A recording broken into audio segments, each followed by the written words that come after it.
What if I told you that in digital marketing, the vendor that's driving the lowest amount of traffic to your website might actually be the one keeping your entire business alive? I mean, it sounds totally counterintuitive, right? Completely. Yeah. But today, we're looking at a data set that just it completely breaks that traditional rule. You Hmm. know, the whole uh, more clicks equals more money thing we've all been taught to follow. Oh, absolutely. And whether you're a marketer who's, optimizing some massive budget or a business owner trying to figure out where your real leads are actually coming Or from. even just someone who's like fascinated by how your own behavior is tracked behind the digital curtain, right? Right, exactly.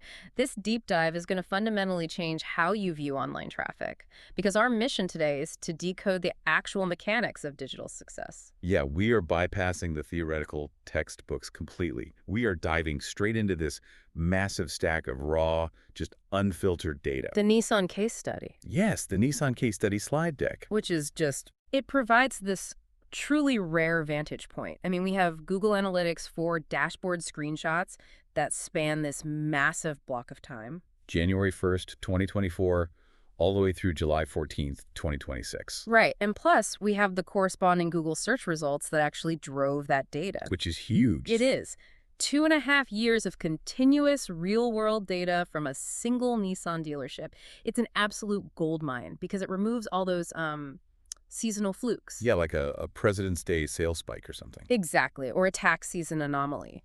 It's a sustained, verifiable behavioral pattern showing exactly how users interact with a digital storefront. And that sustained pattern, it revealed a completely bizarre storyline as we were combing through these dashboards. To say the least. Right, because we found this one specific digital vendor, basically a traffic source that brought in only a tiny fraction of the total website It's visitor. just a sliver. Yeah, but somehow they ended up being the undisputed powerhouse for actual deep funnel customer conversions. Which is the core mystery here. How does a traffic source operating in the shadows of the big volume drivers become the absolute engine of a business? Right, and to answer that, we're going to deconstruct the illusion of volume versus the reality of engagement. We really have to establish the playing field first, though, because this data, it's basically the ultimate indictment of vanity metrics. Oh, for sure. If you only glance at the top line numbers, you will completely miss the mechanism generating the actual revenue. I mean, in digital marketing, there's this intoxicating pull toward sheer volume. We all want to see the traffic graph spike. It feels good.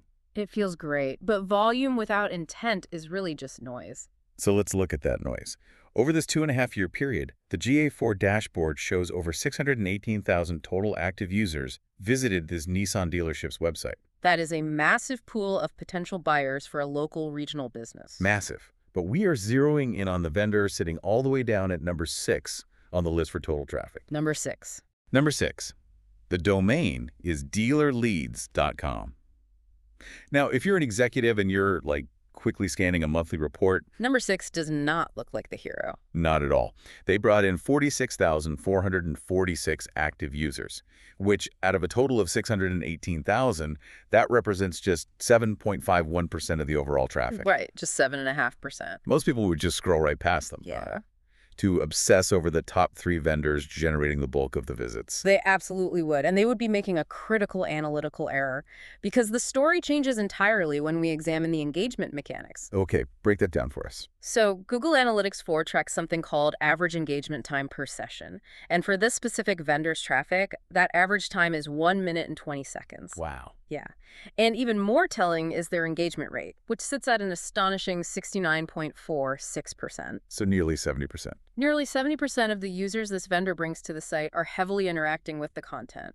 You know, I always find it helpful to ground these digital metrics in physical reality. Oh, yeah, go for it. It's like comparing the number of people who simply walk past a dealership on the public sidewalk to the people who actually step onto the asphalt, walk up to a car, and start opening the doors. That's a great analogy. Because being 6th in total volume simply does not matter if the top 5 vendors are just delivering thousands of window shoppers who never slow their pace. Exactly. But I want to dig into how GA4 actually measures this, because engagement can be, well, a very squishy word. It definitely can be, but the mechanism behind the measurement is entirely different now from older analytics platforms.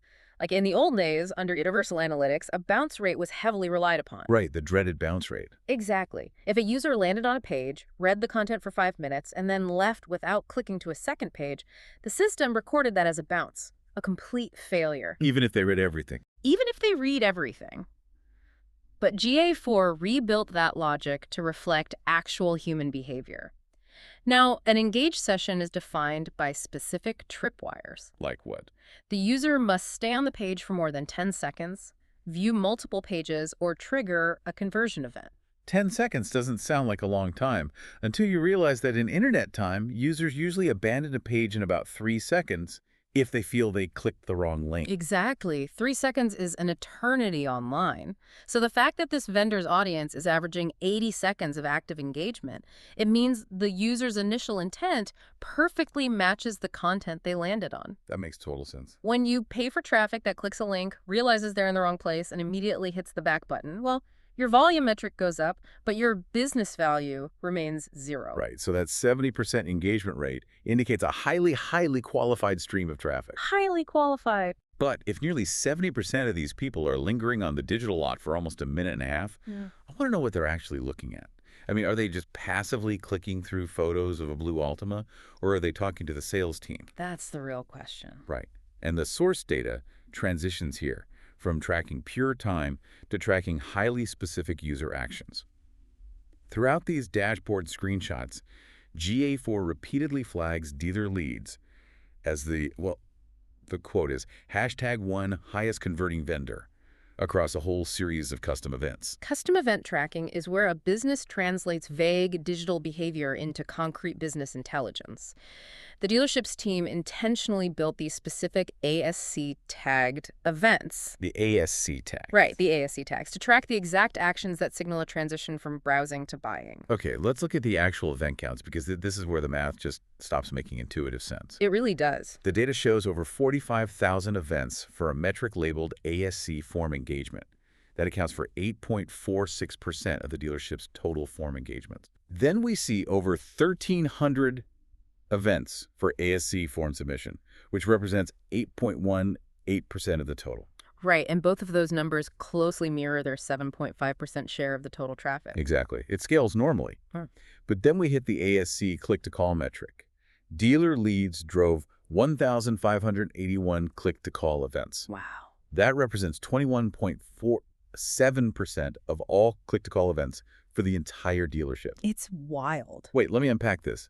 How does a vendor providing just 7% of the total audience generate over 21% of the direct phone calls? This is a textbook demonstration of a statistical mechanism called over-indexing. Over-indexing. Right. Over-indexing occurs when a specific subgroup's behavior happens at a significantly higher frequency than the baseline average of the wider population. Got it. When a traffic source punches this far above its weight class in a direct communication event, it completely redefines the value of that audience. I mean, calling a dealership requires breaking through a massive wall of friction. Huge friction. Filling out a web form is passive.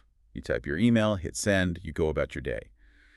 But picking up a phone to call a car salesman, Nobody does that. nobody does that unless they have a very pressing, immediate need. Exactly. Phone calls represent the absolute bottom of the sales funnel. A user initiates a call because they need to know if a specific vehicle is still on the lot, or they want to schedule a test drive for that afternoon. They're ready to go. They are no longer in the discovery phase. They have moved into the action phase, generating 21% of a business's most high-friction, high-intent actions from a tiny sliver of traffic. It proves that this vendor is capturing users at the exact moment their intent to purchase peaks.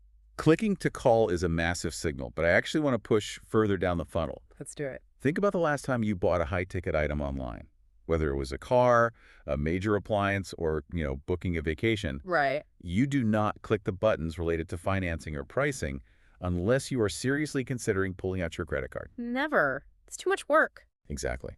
And the data moves us from that initial phone call into the actual digital retailing process. The dealership tracks a metric called ASC retail process. The dashboard shows this vendor drove over 2,000 digital retailing Build My Price completions. And that mechanism of building a price is the digital equivalent of sitting at the salesperson's desk with a calculator. It really is. And it goes even deeper. Another event, ASC Special Offer, shows over 10,000 special offer price requests completed. 10,000. 10,000. Then there's an overarching metric wrapping all these actions together called ASC CTA interaction, call to action interaction. Okay. For dealer leads, this metric sits at over 145,000 interactions, and the slide deck explicitly labels this category as higher quality traffic. Which is an understatement. Right. If we're seeing 10,000 special offer requests and 2,000 completed price bills from a starting pool of just 46,000 users, that conversion ratio is staggering. It tells me this audience is doing the math. They are bearing a massive cognitive load. Think about the psychology of the buyer journey here. When a user transitions into a Build My Price tool, they are actively considering their own trade-in values, Their current interest rates, their down payment capabilities. They are placing themselves in the financial driver's seat. A user will only endure that level of mental effort if they are highly motivated to execute a transaction. it shifts the mindset from, I would like a new car, to can I afford this specific car today? Precisely. Identifying your business's equivalent of the Build My Price metric is the ultimate key to measuring marketing success. Yeah. It proves that a vendor isn't just delivering digital foot traffic, they're delivering active participants in the negotiation process. These custom events are the money metrics that dictate true return on investment. Okay, wait, I have to pause here and challenge this narrative a bit. Okay. Because this data is creating a massive contradiction in my head. You're describing a user who operates with almost zero friction. They arrive on the site, they immediately build a price, they request special offers, and they call the dealer directly. Right. That behavior profile screams returning loyal customer. I initially assumed this 7% traffic slice must be a concentrated pool of brand loyalists who buy a Nissan from this specific dealership every 3 years. Ah, I see what you mean. Right. They already trust the dealer, so they skip the browsing and get straight to the mass. But the source data completely destroys that assumption. It really does. The first visit metric flips the entire assumption upside down. Out of the 46,446 active users brought in by this vendor, over 44,000 of them triggered the first visit event. 44,000. The slide deck translates this explicitly. These users were, quote, just introduced. Nearly 96% of this hyper-engaged, ready-to-buy traffic had never visited the dealership's website before in their lives. It's incredible. How do you get 44,000 absolute strangers to act like your best, most loyal repeat customers? A first-time visitor usually bounces because they haven't established any trust with the domain. How are they bypassing that skepticism entirely? Well, we find the mechanism for that trust bypass in the final piece of source material, the Google search screenshots. Ah, right. The data provides visual proof of searches for terms like Nissan dealer SEO and Nissan website SEO. And in these results, dealer leads doesn't just rank well, they absolutely dominate the ecosystem. Dominate it. They aren't just a standard blue link halfway down the page. They are featured prominently at the very top, directly cited inside Google's AI overviews. So they aren't, like, interrupting a user who is scrolling through social media by forcing a car ad into their feed. Not at all. They are waiting for the user to ask a specific question. Yes. The psychology of search marketing, particularly at this elite AI-sided level, is fundamentally different from interruptive advertising. Make that distinction for us. Interruptive marketing attempts to generate a need out of thin air. Search marketing answers a need that already exists.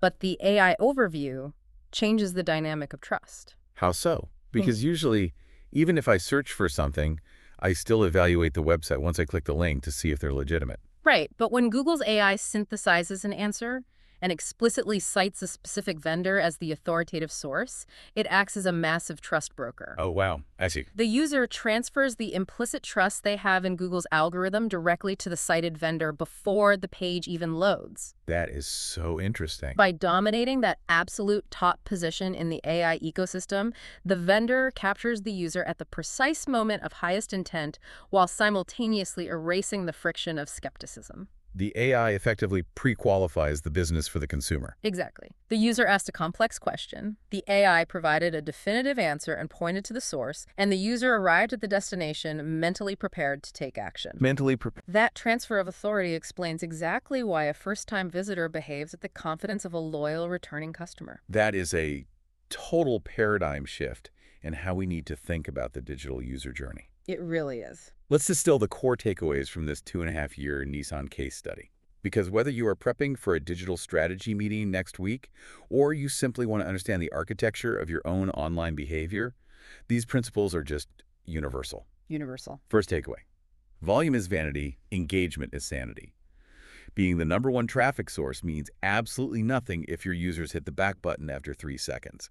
You must prioritize the traffic source that keeps people interacting for 1 minute and 20 seconds. And that shift from universal analytics to GA4 forces businesses to finally accept that quality of time outweighs quantity of clicks. Definitely. Second takeaway. Custom event tracking is the only mechanism that tells the true story of your marketing spend. The money metrics. Yes, the money metrics. You have to look past the generic session counts and isolate those metrics. Who is enduring the cognitive load of filling out the finance forms? Who is picking up the phone? Right. As the data proved, the vendor driving just 7.5% of the total traffic was responsible for over 21% of the direct phone calls. That disproportionate impact is the only math that matters to the bottom line. Tracking the specific actions that transition a user from research to negotiation is simply non-negotiable. And the third takeaway, capturing high-intent search traffic, specifically by becoming the authoritative source cited in AI-driven search overviews, is the ultimate engine for generating net new, highly qualified customers. It bypasses the traditional trust-building phase completely and delivers a user ready to convert. It's wild to think about. It is. And if we extrapolate the mechanics of these AI search overviews, it leads to a really fascinating realization about the future of digital commerce. Oh, what's Yeah. that? Well, we saw in the source materials how heavily this vendor relies on dominating Google's AI summaries to bypass consumer friction. Right. Currently, the AI acts as a sophisticated middleman. It reads the internet, synthesizes the dealership's pricing, and presents the best answer so the human can confidently click a link and buy the car. Okay, yeah. But if AI is already parsing the complex data and establishing the trust, the next logical step in 5 years isn't just AI summarizing information for us. What is it then? It's autonomous AI agents actually executing the transactions. Oh, wow. Imagine a near future where your personal AI assistant negotiates directly with the dealership's AI inventory system to secure the best price and financing entirely in the background. Without you even doing anything. Exactly. The human never even visits the website, views a photo gallery, or clicks a Build My Price button. In that landscape, a traditional website visit becomes completely obsolete. That's almost scary to think about. The ultimate customer that marketers will have to convince won't be a human being at all. It will be the algorithm acting on their behalf.